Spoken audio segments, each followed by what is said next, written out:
Hi hello welcome to T T academy.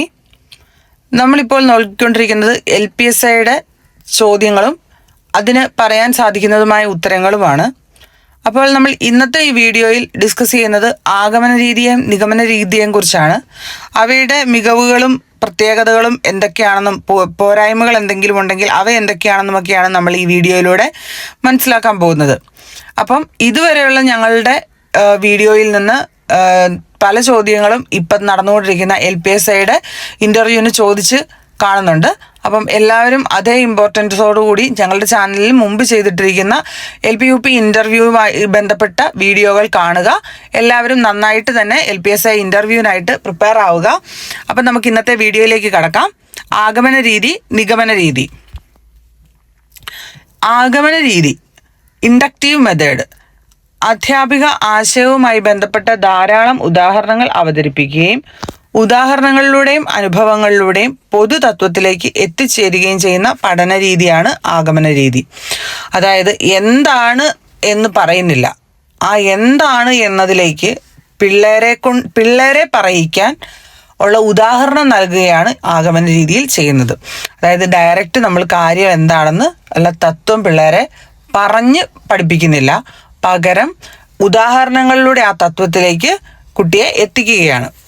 പഠിതാവിൻ്റെ നിരീക്ഷണത്തിലൂടെയും വിശകലനത്തിലൂടെയും ആണ് ആശയം രൂപീകരണം നടക്കുന്നത്. സ്വാഭാവികമായി അറിവ് സ്വായത്തമാക്കുന്ന രീതിയാണ് ഇത്. ഈ ഘട്ടത്തിൽ പഠിതാവ് അവരുടെ ബുദ്ധി, മുന്നനുഭവം, ചിന്താശേഷി എന്നീ മാനസിക പ്രക്രിയകളിൽ പഠനത്തിൽ പ്രയോജനപ്പെടുത്തുന്നു.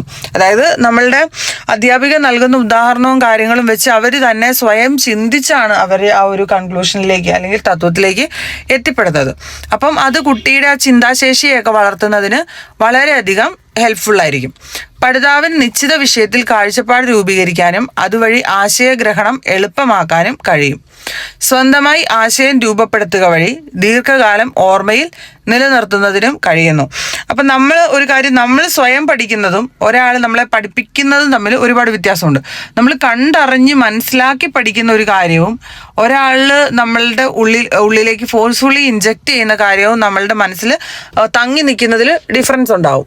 അപ്പം നമ്മൾ അറിഞ്ഞ് മനസ്സിലാക്കി നമ്മൾ രൂപീകരിച്ചെടുക്കുന്ന ഒരു ആശയമാണെങ്കിൽ അത് നമ്മൾ ഏത് രീതിയിലാണ് രൂപീകരിച്ചതെന്നുള്ള ആ ഒരു വഴി ഉൾപ്പെടെ നമ്മുടെ മനസ്സിലുണ്ടാവും. ഇനി നമുക്ക് ആഗമന രീതിയുടെ മേന്മകൾ അല്ലെങ്കിൽ മികവുകൾ എന്തൊക്കെയാണെന്ന് നോക്കാം. നിരീക്ഷിച്ച വസ്തുക്കളെക്കുറിച്ച് യുക്തിപരമായ നിഗമനം രൂപപ്പെടുത്തുന്നതിനുള്ള സ്വാഭാവിക രീതി കൈവരിക്കുന്നു. അതായത് ഇങ്ങനെയുള്ള ഒരു മെത്തേഡിലൂടെയാണ് കുട്ടി ഓരോ കാര്യങ്ങളും പഠിച്ചു വെച്ചിരിക്കുന്നതെങ്കിൽ കുട്ടിയുടെ ഈ ചിന്താശേഷിയൊക്കെ സ്വാഭാവികമായിട്ടും നല്ല ഉയർന്ന നിലയിലെത്തും.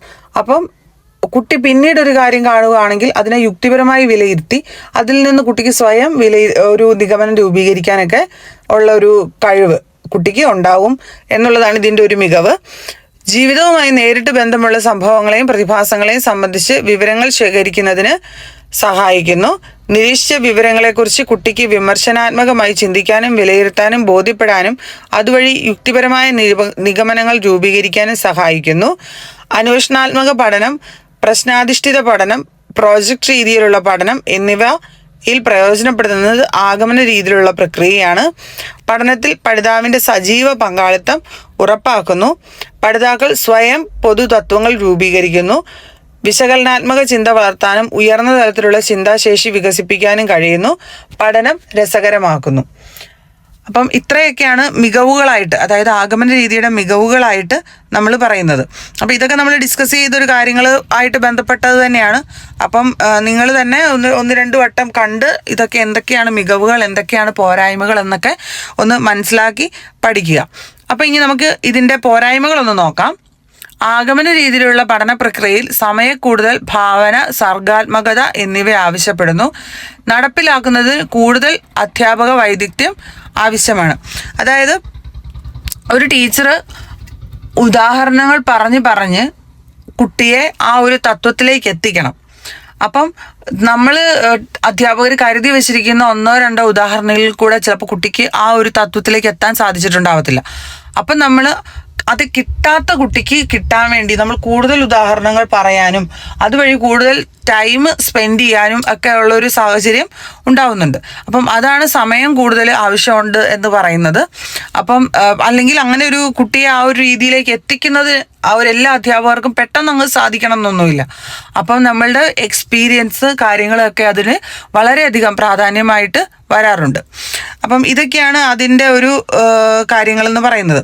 അപ്പം ഇനി നമുക്ക് ഒറ്റ നോട്ടത്തിൽ ആഗമന രീതിയുടെ സവിശേഷതകൾ എന്തൊക്കെയാണെന്ന് നമുക്കൊന്ന് നോക്കാം. ശിശു കേന്ദ്രീകൃതം, അതായത് കുട്ടിയാണ് അവിടെ മെയിനായിട്ട് വരുന്നത്. അധ്യാപക അവിടെ ഒരു സപ്പോർട്ട് ചെയ്ത് നിർത്തുന്നതേ ഉള്ളൂ ഒരു കാര്യം പഠിക്കുന്നതിന് വേണ്ടിയിട്ട്. അറിവിൻ്റെ ഒഴുക്ക് ഉദാഹരണങ്ങളിൽ നിന്ന് പുതു തത്വത്തിലേക്കാണ്. അത് നമ്മൾ ഓൾറെഡി പറഞ്ഞ കാര്യമാണ്. സ്വാശ്രയത്വ ശീലം വളർത്തുന്നു.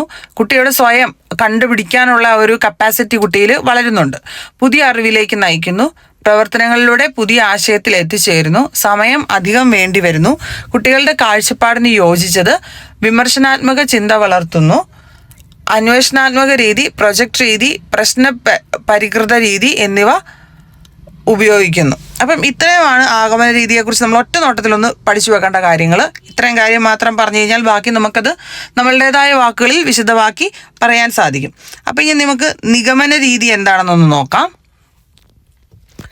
നിഗമന രീതിയിൽ ആദ്യം സിദ്ധാന്തം അഥവാ നിയമം അവതരിപ്പിക്കുകയും പിന്നെ സന്ദർഭങ്ങളിലൂടെയും ഉദാഹരണങ്ങളിലൂടെയും ആശയം വിശദമാക്കുകയും ചെയ്യും. അതായത് ഇപ്പോൾ കണക്കിൻ്റെ ഒരു തിയറം നമ്മൾ ആദ്യം പറയുന്നു. അതായത് ഒരു ഓഡ് നമ്പറും ഒരു ഈവൻ നമ്പറൂടെ കൂട്ടിക്കഴിഞ്ഞാൽ ഓഡ് നമ്പർ ആയിരിക്കും കിട്ടുന്നത് എന്ന് നമ്മളൊരു തത്വമായിട്ട് കുട്ടികളെ ആദ്യം പറഞ്ഞു കേൾപ്പിക്കുന്നു. ശേഷം ഉദാഹരണം കൊടുക്കുന്നു. അതാണ് നിഗമന രീതി. അതേസമയം നമ്മൾ 1+2 എന്നത് 3 എന്നും 3+4 എന്നത് 7 എന്നും അല്ലെങ്കിൽ 11+12 എന്നത് 23 എന്നും ഒക്കെ നമ്മൾ കുറച്ച് ഉദാഹരണം കൊടുത്തിട്ട് ശേഷം അതിലൂടെ ആ ഒരു തത്വത്തിലേക്ക് എത്തുന്നതാണ് ആഗമന രീതി എന്ന് പറയുന്നത്. പിന്നെ അധ്യാപക കേന്ദ്രീകൃത രീതിയാണിത്. കുട്ടിക്ക് സ്വയം പുതിയ അറിവിലേക്ക് നയിക്കപ്പെടുന്നില്ല. ഈ രീതിയിൽ വിനിമയം ചെയ്യപ്പെടുന്ന ആശയങ്ങൾ മുൻകൂട്ടി നിശ്ചയിക്കപ്പെട്ടവയായിരിക്കും. വ്യവഹാരവാദത്തിൽ അധിഷ്ഠിതമായ പാഠ്യപദ്ധതി തുടരുന്ന ക്ലാസ് മുറിയിൽ ഈ രീതിയാണ് പ്രയോജനപ്പെടുത്തുന്നത്. കുട്ടികളിൽ ആശ്രയത്വം വളർത്തുന്ന രീതിയാണിത്. ഇനി നമുക്ക് ഇതിൻ്റെ സവിശേഷതകൾ എന്തൊക്കെയാണ് നമുക്ക് ഒറ്റ നോട്ടത്തിൽ നോക്കാം. അധ്യാപക കേന്ദ്രീകൃതം, പൊതുതത്വത്തിൽ നിന്ന് ഉദാഹരണങ്ങളിലേക്ക് ആശ്രയത്വം വളർത്തുന്നു. അധ്യാപകൻ അറിവ് പകർന്നു കൊടുക്കുന്നു. അധ്യാപക ആവശ്യം വിശദീകരിക്കുന്നു. കുറച്ച് സമയമേ വേണ്ടൂ. മുൻകൂട്ടി നിശ്ചയിക്കപ്പെട്ടത്. പ്രഭാഷണ രീതി, ഡെമോൺസ്ട്രേഷൻ രീതി എന്നിവ ഉപയോഗിക്കുന്നു. ആശയങ്ങൾ കേട്ടുപഠിക്കുന്നു. ഇനി നമുക്ക് ആഗമന രീതി, നിഗമന രീതി ഉദാഹരണം ഉപയോഗിച്ചൊന്ന് വിശദമാക്കി നോക്കാം. ഭൂമിശാസ്ത്ര പഠനത്തിന്റെ ഭാഗമായി കാലാവസ്ഥയെക്കുറിച്ച് പഠിപ്പിക്കുമ്പോൾ ടീച്ചർ കാലാവസ്ഥയും വസ്ത്രധാരണവും തമ്മിൽ ബന്ധമുണ്ട് എന്ന പ്രസ്താവന വായിച്ച ശേഷം ഇന്ത്യയിലെ വിവിധ സംസ്ഥാനങ്ങളിലെ വസ്ത്രധാരണ രീതിയും കാലാവസ്ഥയും വിശദീകരിക്കുന്നു. അതിലൂടെ കാലാവസ്ഥയും വസ്ത്രധാരണ രീതിയും തമ്മിൽ ബന്ധമുണ്ട് എന്ന് തിരിച്ചറിയുന്നു. ഇവിടെ കുട്ടി പുതിയതായിട്ടൊന്നും കണ്ടെത്തുന്നില്ല. ടീച്ചറുടെ പ്രസ്താവന ശരിവെക്കുന്നതിനുള്ള അവസരം മാത്രമേ നൽകുന്നുള്ളൂ. അതാണ് എന്തു പറയുന്നത്, നമ്മളുടെ നിഗമന രീതി എന്ന് പറയുന്നത്. ആദ്യം പ്രസ്താവന പറയുന്നു, കാലാവസ്ഥയും വസ്ത്രധാരണവും തമ്മിൽ ബന്ധമുണ്ട് എന്ന പ്രസ്താവന പറഞ്ഞിട്ട് അതിന് ഉദാഹരണങ്ങളായിട്ട് ഇന്ത്യയിലെ വിവിധ സംസ്ഥാനങ്ങളെ എടുക്കുന്നു. അതായത് കാലാവസ്ഥ തണുപ്പ് എന്നതിനനുസരിച്ച് ഡ്രസ്സിന് അല്ലെങ്കിൽ വസ്ത്രധാരണത്തിന് വ്യത്യാസമുണ്ടാകുന്നു. എന്നാൽ ആഗമന രീതിയാണെങ്കിൽ വിവിധ രാജ്യങ്ങളിലെ കാലാവസ്ഥയും വസ്ത്രരീതിയും കണ്ടെത്താനുള്ള ആക്ടിവിറ്റിയാണ് ആദ്യം കുട്ടികൾക്ക് നൽകുന്നത്. അപ്പം അത് കഴിഞ്ഞ് അതൊന്ന് അവലോകനം ചെയ്ത് അതിന് തമ്മിൽ എന്തെങ്കിലും ബന്ധമുണ്ടോ എന്ന് കണ്ടെത്താൻ പറയുമ്പോൾ കുട്ടി അതിൽ ബന്ധമുണ്ട് എന്ന് കണ്ടെത്തുമ്പോൾ കുട്ടി അവിടെ സ്വയം അറിവ് നിർമ്മിക്കുന്ന ഒരു അവസ്ഥയാണ് ഉണ്ടാകുന്നത്. അപ്പം ഇതാണ് ഒരു സാമൂഹ്യശാസ്ത്ര ക്ലാസ്സിലെ ആഗമന രീതിയുടെയും നിഗമന രീതിയുടെയും ഉദാഹരണമായിട്ട് പറയാൻ സാധിക്കുന്നത്. അപ്പം മാത്സ് ക്ലാസ്സിൻ്റെ നമ്മൾ ഓൾറെഡി വേറൊരെണ്ണം പറഞ്ഞു. അപ്പം ഇതുപോലെ ആഗമന രീതി നിഗമന രീതി എന്താണ് വ്യത്യാസം, അല്ലെങ്കിൽ അതിനൊരു ഉദാഹരണം പറഞ്ഞാൽ ഈ ഒരു കാര്യങ്ങളൊക്കെ വെച്ചുകൊണ്ട് നിങ്ങൾക്ക് നിങ്ങളുടെ ഇൻ്റർവ്യൂ വളരെ നന്നായിട്ട് പെർഫോം ചെയ്യാൻ സാധിക്കും. അപ്പം എല്ലാവരും ഈ ഒരു ക്ലാസ്സുകൾ കണ്ട് ഇൻ്റർവ്യൂവിനായിട്ട് പ്രിപ്പയർ ചെയ്യുക. Thank you for watching.